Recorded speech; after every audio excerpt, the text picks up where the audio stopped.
కూల్చివేతలు కాంగ్రెస్ ఇంకా నేర్చుకోలేదా? కాంగ్రెస్ ప్రభుత్వం ఇప్పటికీ సమస్యల్ని ఎలా డీల్ చేయాలో అర్థం చేసుకోలేకపోతుంది.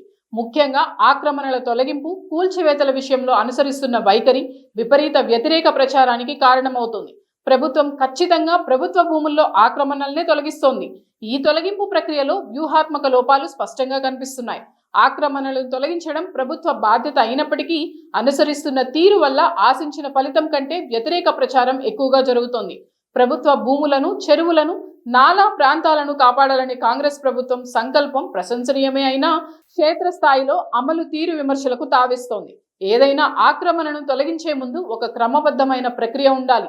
నోటీసులు ఇవ్వడం, ప్రజలను ఒప్పించడం, వారికి ప్రత్యామ్నాయం చూపించడం వంటివి ముఖ్యం.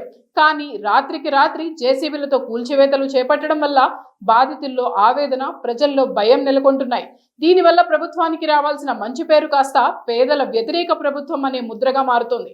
ఖమ్మంలో భూదాన్ భూముల విషయంలో కోర్టు ఆదేశాలతోనే ప్రభుత్వం ఆపరేషన్ చేపట్టిన తీరు తీవ్ర చర్చకు దారితీసింది. దశాబ్దాలుగా ఖాళీగా ఉన్న భూములను ఇటీవల ఆక్రమించినప్పుడు అక్కడ శాశ్వత నిర్మాణాలు జరగకుండా ముందే అడ్డుకోవాల్సింది. కానీ గృహాలు నిర్మించుకున్నాక ఒక్కసారిగా కూల్చివేతలు చేపట్టడం వల్ల రాజకీయ రచ్చకు అవకాశం ఏర్పడింది. ప్రజలను మానసిక సిద్ధం చేయకుండా, ముందస్తుగా విస్తృత ప్రచారం నిర్వహించకుండా తీసుకున్న ఈ నిర్ణయం వల్ల ప్రభుత్వ ప్రతిష్ట దెబ్బతింటోంది. ప్రభుత్వం తీసుకునే నిర్ణయం ఎంత కఠినమైనదైనా దాని వెనుక ఉన్న ఉద్దేశాన్ని ప్రజలకు వివరించడంలో కమ్యూనికేషన్ గ్యాప్ స్పష్టంగా కనిపిస్తుంది.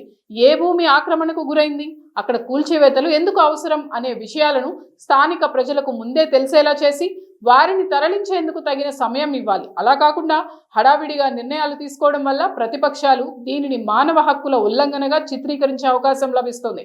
ఆక్రమణలను అడ్డుకోవడంలో ప్రభుత్వం చూపిస్తున్న తెగింపు మెచ్చుకోదగ్గదే అయినా అది మానవీయ కోణంలో సాగాలి.